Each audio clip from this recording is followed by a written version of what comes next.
This is Hunt Nebraska, the official podcast for insight into Nebraska's hunting and shooting sports community. Be sure to give us a follow on Facebook, our space for sharing stories, information, tips, and techniques. Now, Hunt Nebraska. All right, folks, so welcome back to the Hunt Nebraska cabin, wherever you might be listening to us, whether we're in the office, on the road, wherever it might be. We appreciate you taking us along for the ride. Today, we've got kind of a special thing going on. If you're watching us on YouTube, you might see this computer screen. It kind of blends in with our black tablecloth here, but we've got a very special guest on the Hunt Nebraska Hangout today. But first, you know Jeff Rawlinson, you know our good friend from the National Wild Turkey Federation, Michael Addison, me, I'm Hershey. We've got Mr. High Prairie Sportsman himself. And I'm going to get the, I'm going to try this, Matt. I'm going to try this. This is daring. I'm doing this without a net. Matt Zvolanek? Did I say that right? Yeah, close enough. So what do your good duck hunting buddies call you? They probably have a nickname for you. Usually just Matt or Mutt. That was my college nickname. So there's got to be in every duck blind, there's a nickname. You know, this is your spot to sit, and this is your nickname, code name. You don't have one of those? No, not really.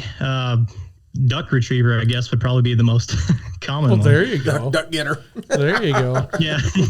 So, folks, this is probably one of the bigger celebrities on YouTube that we have here in the state of Nebraska for waterfowl hunting, duck and goose.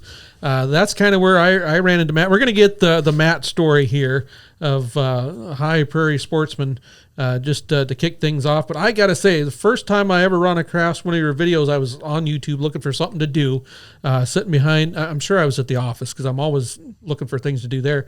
And, I Googled Nebraska goose hunting. I just had to see what was on YouTube there. And High Prairie Sportsman popped up and I was like, all right, who's this character? And I watched some of his videos, and pretty cool.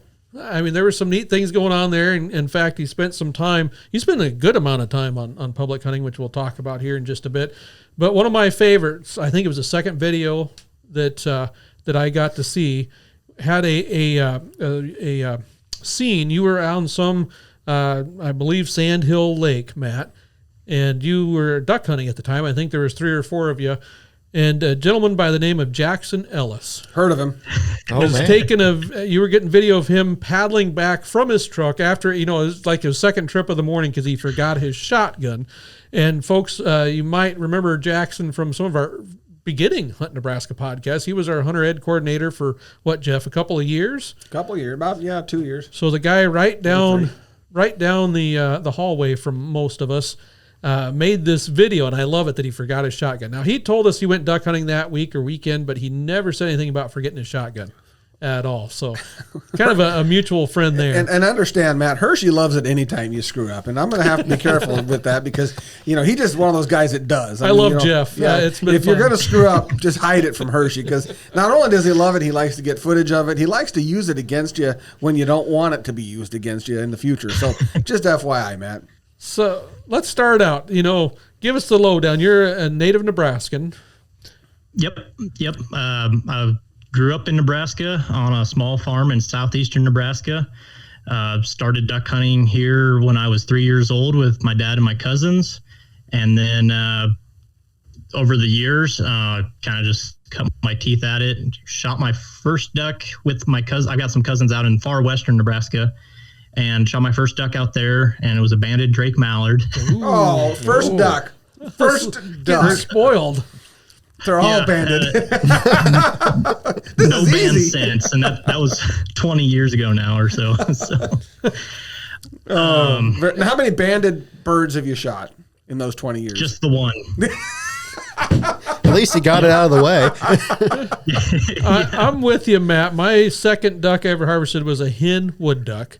And it was banded, and my uncle made a big deal about it. And I thought it went through my 13-year-old brain. It's like, well, every other one's banded. Yeah, you can have it, Uncle Mike. Here, take it.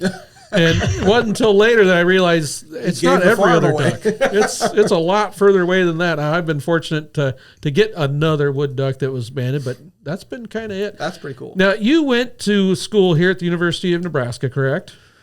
Yep. And yep, went to UNL and majored in agronomy.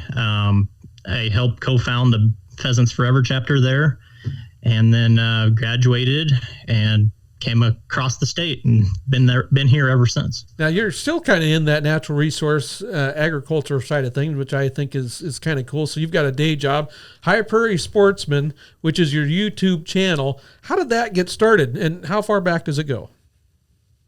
Well, back in college, I guess would be the start of it. Just duck hunting with a couple of my buddies, and we were like, we should just take a camera with us and try to memorialize these hunts, because we'd have good jokes and stuff, and didn't really have a video camera back then. We had cell phones and we'd take some pictures here and there.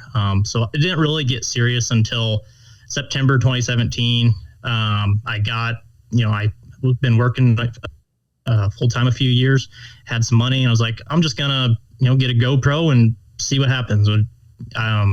Always had kind of a creative side to me, so I fell in love with the videography and photography, and I mean, just applying that to duck hunting and goose hunting, it just was like a natural match for me. It was just I can capture birds not just during hunting season, but also throughout the season now, just the spring migration and all that. So that's really where it started. It would be in 2017, I guess.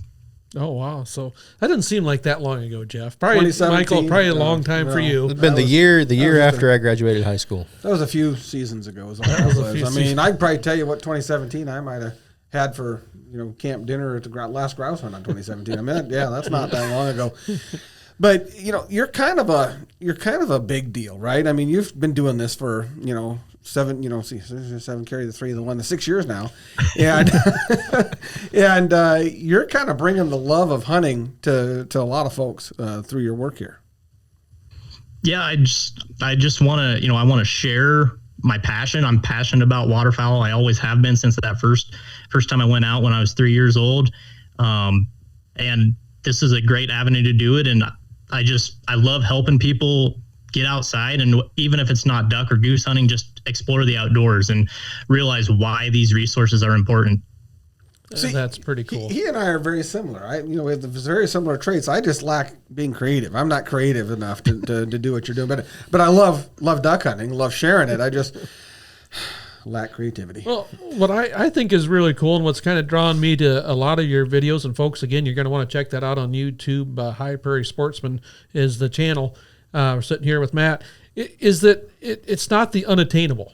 It is pretty easy on a lot of the hunting and fishing channels and TV shows, and even some of the YouTube videos, to see people going to this superly manicured, all-out private, honey hole that most of us are never going to see in our lifetime. As far as, okay, yeah, you shot a bunch of ducks, geese, deer, pheasants, whatever it is, but that's what that whole property is managed for. You show a lot of the attainable and what it can be done if you're just willing to put in a little bit of time, energy, and effort to go find the birds, go find those spots, and keep at it. And I tip my hat to you. Has it always been part of your plan to show that side of things, or was that just kind of a, hey, I want to film things and this is where I hunt? I guess it's probably a bit of both, honestly. I'm so driven towards waterfowl hunting, and if I can, I like exploring too. So going out on those public spots and finding new areas and trying new things that, other people might not think to do. Just for instance, like I remember the first time I brought coot decoys out to a public marsh. The guy was at the boat ramp and just laughed. He's like, "Why do you got those out there?" And I was like, "I'm just trying something new." And I believe in them, so I like trying new things. Oh yeah, that's something I've put to use quite a bit, especially in public areas where there's a lot of competition. Like you said, nobody else thinks about them, and then it goes back. Jeff, you and I talked about. There's a study that they did years ago. Dr. Mark Vertiska, who's now with the university, used to be our waterfowl program manager. Even has referenced a time or two that they did some studies on different colors of ducks and decoys and what attracted the most, and the black painted ducks is what they zoned in on first. Easier to see, easier to attract their attention, but nobody else is doing it. And so all of a sudden you get some ducks thinking, hey, there's safety down there. There's a raft of coot. I tip my hat for you for thinking outside the box. Now, the one question I also toss out there to you is, because it just kind of dawned on me. So do you live in Western Nebraska because of the duck hunting, or was that part of you just happened to end up out there because of the job? Mostly because of the job. I had an internship, and then part of the deal was if I had the grades, they'd hire me on full time, and I made it somehow. And they told me I was going to this town, and I was like, great, where's that at? And ship me out here. So luckily I found a place to live, and I've fell in love with it. I mean, I've been out to Western Nebraska before, but it's like heaven for me out here. So I bet so. Yeah, living the dream. I bet so. A lot of people dream about that, but folks, it is attainable. And you watch some of Matt's videos, you can see that you can be successful. And it's not just a bunch of hunts that don't happen or there's nothing to watch. And I mean, that's part of the fun of duck hunting, isn't it? When you get to see the birds, seeing them move around out there. You might not get shots, but just knowing they're around. Yeah, well, makes you feel when they better. to me, that's what's cool about duck hunting. Is when they all of a sudden hook, turn, whatever, and just cup up and just start coming right into your decoy spread. And what I think is cool, Matt, you've seen this, not only coming into your spread, but coming into the spot you wanted them to come in on. Like you set it up right. Because I've had them come in a lot of times where that ain't the place I want them to come in. and they do. And it's like now we got these cool geese or ducks out with us, and we have no access to them whatsoever. But when they land where they're quote unquote supposed to, I think that's pretty darn cool. You've been doing this now, like I said, 6 years, shooting the video, putting it out there. What's your goal? With every video, what's your goal in mind? I want to do duck hunting justice, if that makes sense. I want to show people that, I want to share the beauty and the respect that I have for it, like why I fell in love with it. And I want to share that passion, and help new people if they're interested in waterfowling to maybe catch the itch too. Now, I know a lot of times, and we've done some of this, so I know people, they think, oh, that's, I go out hunting all the time. I could shoot that video. That'd be simple. It'd be easy to do. And then when you try doing it, nope, it isn't even close to simple. I mean, you can do video. I can shoot video of a wall. Doesn't mean it's going to be good video.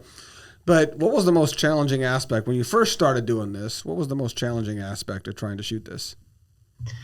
I guess just making sure you have all the shots you want. And then learning how to edit. I had very limited video editing experience when I started this, learned on the fly, and it is a fairly steep learning curve. And I'm still learning to this day, but, for the filming side, it's probably getting the shots you want, like you want to get those shots of those birds backpedaling in your decoy spread, or, and you want it so you can actually see them, shooting in low lights, a whole nother issue. And, so just learning the equipment I needed and learning to kind of frame shots in my head so I can, with lighting and all that stuff that goes into good photography and videography, I had to kind of learn on the fly, and that it was just another way that I could enjoy the hunt afterwards and through the last 6 years.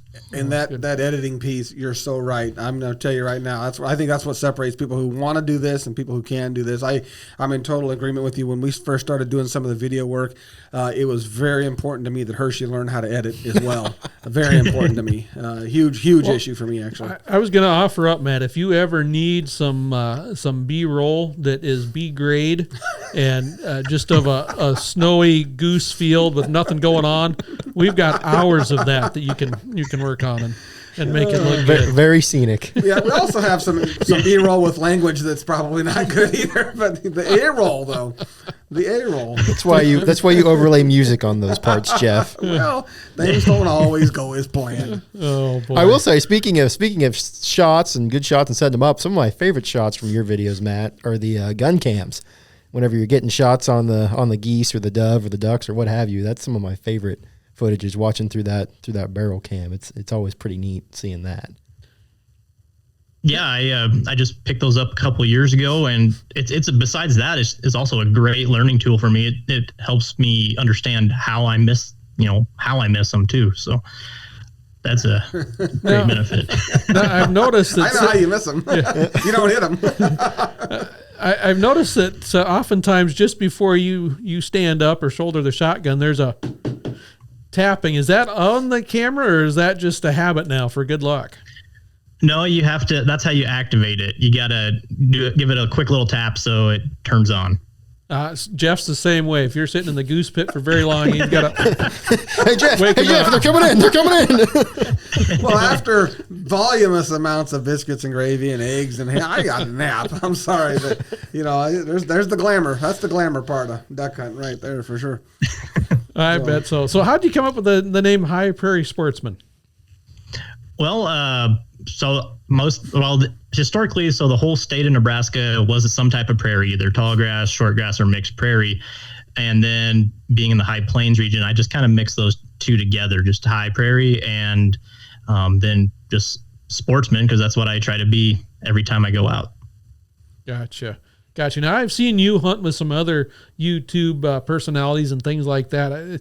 Is that type of a group you've got together, or is you just meet online seeing what each other was doing? Yeah, we formed a group in the past. They've come to become some of my really good friends at this point, and we just talk about how the hunting's going in your state versus my state, and we'll go out and enjoy each other's company. So it's pretty fun time with them guys. Oh, I bet so. Now, I've seen you harvest just about every duck that flies through here in the state of Nebraska. And I know people probably ask you what's your favorite. So I'm going to do the opposite. Do you have a least favorite duck? Probably a gadwall. I was going to say you let gadwalls pass by a lot, unless they're in full color. Yeah, sometimes they can get in, like they'll eat that sludge in those little sandhills, marshes or something, and they just don't taste the best. So if I can hold off on those and shoot a nice teal or mallard or something, I'll take those. Oh, there you go. And I got to say, with as much waterfowl hunting as you do you eat anything other than duck and goose from about September through the end of season? I'll get some venison, or last year I got my first antelope, so that was really, really good. So, but yeah, I try to provide my own meat and not use any from the stores. That's pretty impressive. You got a favorite duck recipe then you can share with our listeners? I would probably say the easiest would be, and tastiest for duck and goose, is flying prime rib. It's a really simple recipe. Ooh, tell. I'm going to have to, I can't think of the recipe now off the top of my head. It's something like olive oil and garlic cloves and Worcestershire sauce and salt, I think. And you just marinate it for a couple hours, throw it on the grill for like high for a few minutes. And then if you do it right, it's pretty close to prime rib. Oh, I'm in. Flying prime rib. You got my attention right there. That's pretty darn good. So now back to that. I do think, and folks, if you're listening, and by the time we get this out next week, the hard copies of the 2023-24 Public Access Atlas will be available. I do hope it's already available online. If you want to check that out at outdoornebraska.gov, please do so. I do think your mug is on it this year. Matt, I don't know if they asked or let you know about that or not, but I think you're there by a pile of teal, which reminded me, you've been a constant participant in the Nebraska Duck Slam, have you not? Yep. How many years have you completed the Nebraska Duck Slam? I think you've done it in a day or two as well. Yeah, I've completed it, I think, every year since it's been out. So what's that, 3-4 years now? Yep. I was thinking around 4 or 5. Yeah. So every year, oh my goodness. Yeah. And then one year I did complete it in the opening day of Big Duck in Nebraska. Wow. Kind of an overachiever there, Matt, aren't you? Save something for the rest of us. That's pretty cool. Have you had any celebrities out with you? Anybody that would qualify as a celebrity besides yourself? Jackson Ellis, yeah. Well, Jackson, big time. We called him the Big Deal when he was here. That's all I'm just going to share with you. We called him the Big Deal. I'll have to give him some crap about that. He won't remember it. He'll act like he doesn't remember it. But I'm sure we did. I guess no true celebrities, not like any like a former football coach or anything like that. I haven't had the opportunity to do anything like that, but maybe someday that'd be kind of cool. I'm going to say Nebraska's got some former football coaches. They might be looking for something to do with that extra $7 million. We got a whole host of former celebrities. Well, we always like to give our guests a parting gift, and so you've won a celebrity. We're going to let Aaron Hirschberger go hang with you. So. You lucky dog. Oh, boy. I'll have to get that on video. I will remember my gun, unlike Jackson. I'll make sure that's part of it. Might have to borrow shells. I'm usually short on those. And Matt, don't forget the food. That's all I'm going to say. If you don't want to hear about it for years afterwards, don't forget the food. All right, I'll do my best. Now, you've put out some how-to videos. I know you've done that a little bit with turkey and teal. I think that's what I saw pop up recently on YouTube. Trying to help get people out, I assume. Yep. I want to help new hunters that, I feel like, especially on waterfowl hunting, there's just so many barriers to entry. And it's such a steep learning curve for them. Identification, gear, all that. So if I can help make anything easier for them, I want to do that. Michael, what is the impact of influencers like Matt on just sport of waterfowl, but new hunters in general? Well, it's huge because, people, it's real easy to go on YouTube nowadays and just search up duck hunting, goose hunting, and you don't usually have a large agency presence on social media in general, but it's a tool that everybody uses nowadays to go online and learn more. And you see guys like Matt, or you see, other YouTubers out there who post this content. They're not only helping, folks out there who are wanting to learn how to hunt, but they're helping the agency and better educating people too. And we're recruiting new hunters, we're retaining hunters, getting out there and making sure that folks are educated in the field and know what they're doing and can better enjoy themselves. And because there's nothing more frustrating than I want to go hunt, and then you get out there and you have no idea what you're doing, and it's like, this sucks, I don't want to do it again. But if you go out there with some expectation and you know what you're doing, it's a lot easier to get into the sport, and guys like Matt are a huge help for that.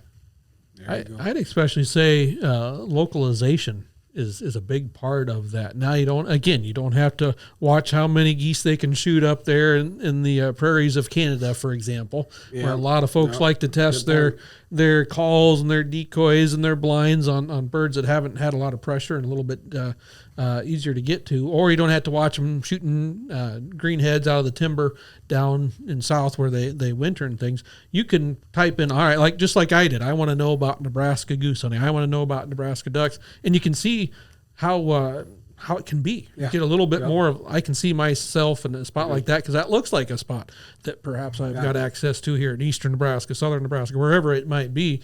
And it kind of adds fuel to the fire. If you don't have that social support of somebody there just egging you on when you don't want to go necessarily or thinking about other stuff, but even online, that can help give you some motivation. So, well, and another thing is it's also great if you're new to an area. So take me, for example. I'm pretty new to Nebraska myself, and seen a couple of Matt's videos on waterfowl hunting in the sandhills. Well, when I drove through the sandhills a few months ago, I didn't think anything about duck hunting. I was like, man, there's a whole lot of nothing out here.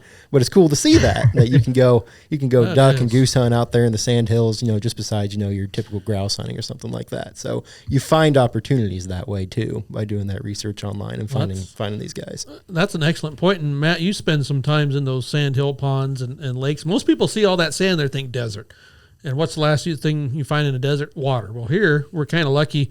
Got the largest stabilized sand dune ecosystem pretty much on the planet, right, Jeff? You've studied it quite a bit. And yet it's so close to the aquifer that oftentimes those lakes and ponds there are natural bodies of water. We didn't have to dam them up or something. Now, do you remember hunting those as a kid, or has this YouTube venture allowed you to kind of venture out and try new places? It has allowed me to venture out and try some new places. I hunted them before I started YouTubing. I'm kind of a plant nerd too. So with my job, I volunteer at the range camp here in Nebraska. Oh, wow. And so I've just been drawn to the sandhills. I mean, I just love the fact that it's native ecosystem, it's native rangeland up there. So I'm going, I'm driving through and I'm looking at all these different forbs and all these different grasses, and I just enjoy that as well as all the wildlife. So being able to duck hunt and in that environment is just, it's special. It's something very special to me. You just got brownie points with Jeff. Yeah, He's a botanist by training. Did a lot of, you did all your masters up in the Sandhills. I did. Fell in love with the Sandhills, and everything you're saying about it is so near and dear to me as well. It's just like you said, Hershey, a lot of times people see the Sandhills and they think, God, it's like the Great American Desert up there, right? And it's the association between the Sandhills and water is probably one of the greatest associations of water I've ever seen. I mean, it's just incredible. And so nothing could be further from the truth. But pretty darn cool, Matt. Look into the future. I know where you're at right now, and I know we watch what we're seeing on TV or on YouTube and whatnot right now. But what is a big thing you're planning for the future? Is there anything you're wanting to get done, or you're wanting to evolve into?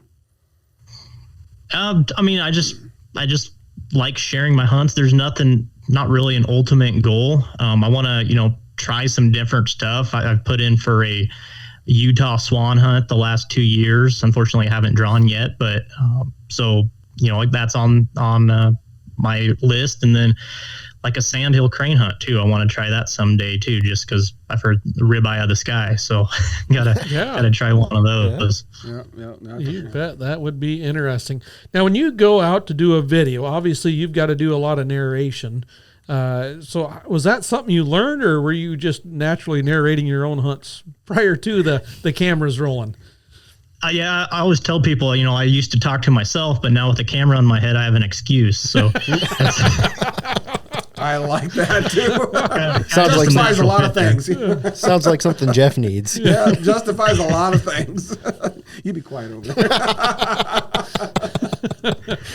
Oh, that's funny. So how did you learn to do that? I mean, there's a little bit of an art, because there's a lot of people that try to describe what they're doing and just not able to do it very successfully. But, sometimes a few of us, it's better not to talk and let it go, but you've kind of got this knack down. Is just something you came with?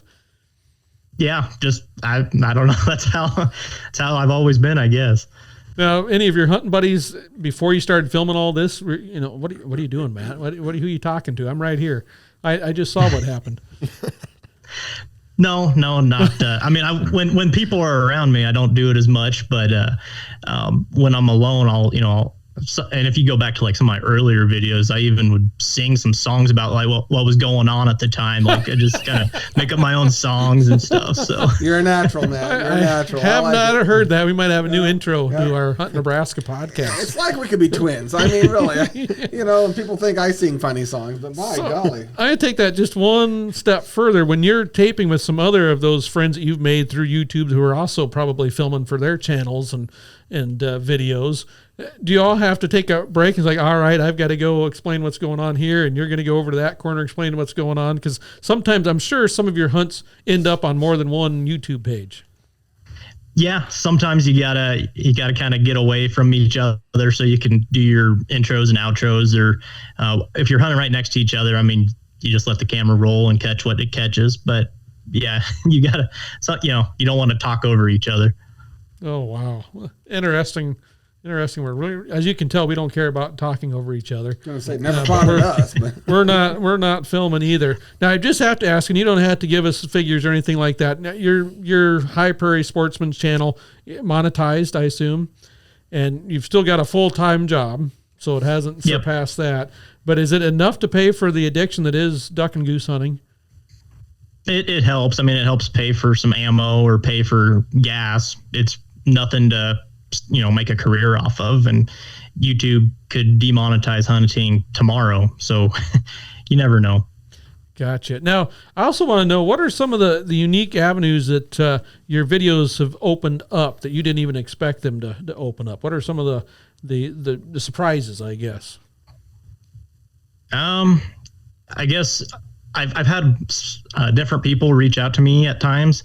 One of them is a waterfowl biologist out of South Carolina, and I was able to hunt with him, and we only ended up shooting one mallard that day, but it was such a cool hunt, just learning, hunting with a waterfowl biologist. That's something just really cool to learn even more about ducks and geese. So I wish we would have shot some other different species, so I could have learned additional facts, and maybe in the future I'll have that opportunity, but that was probably one of the cooler avenues. Now, one thing that pops in my mind is you've become a big fan, and I'm going to blame you for making others big fan of the 28 gauge in waterfowl hunting. And I do believe you've written some articles for magazines on 28 gauges, correct? Yep. Yeah. So I've always wanted a 28 gauge. It was probably about that hunt I shot my first mallard on. My one of my cousin's friends had a 20, or he was talking about them, and I was like, I never heard. I was only 10, 11, 12, whatever I was back then, and I was like, I never even heard of this gauge. And I was like, back then, I need this. I want this. At some point in the future, I want to try one of these guns out. And as soon as I did, I instantly fell in love with it. It fits my hunting style perfectly, and they're so cool little guns. How many have you had now since getting your first one? I have 3 currently. You have 3 28 gauges. And what do you like to feed them when you're duck and goose hunting? Are you still going steel, or have you made a switch to bismuth? Or yeah, so I use bismuth. The shot size varies depending on the target. Gotcha. Well, I do blame you for making it more popular and harder to find some of that ammo that some of us others like to have and need. But I know that's kind of one surprising thing is all of a sudden I found out that the guy on High Prairie Sportsmen's YouTube channel is writing 28 gauge articles on duck hunting with them and out there. That's pretty cool. So, all right, we're kind of coming to the end of this. I appreciate you, Matt, sticking out with us and being on our hangout today here at the Hunt Nebraska cabin. I think we're going to have to do this again, and sometime we might have to do it in the fall. And perhaps in a goose pit or some other spot, not too disagreeable to any of us. But again, folks, this is Matt. I'm not even going to try the last name. Okay, Zvolanek. We'll edit in the right one. He was doing better earlier in the Matt, show. High Prairie Sportsman's channel. You're going to want to check it out on YouTube and all that type of stuff. So Matt, we'll give you the kind of the last word here. If you wanted to say any one thing to somebody that's thinking about trying waterfowl hunting on this upcoming season, what would it be? Just do it. Find someone that has the gear and will let you tag along, and you'll probably fall in love with it. There you go. There's a good chance. There it is. You'll find out real quick if you love it. And a lot of folks do when they see those birds dropping down. So, all right, we're going to have to put a fork on it right there, put a ribbon on it. Again, folks, give us a big thumbs up. Subscribe so you know when the next one drops. And also add some comments if you got some questions for Matt and what he does. But until next time. Hunt Nebraska, brought to you by your Nebraska Game and Parks Commission.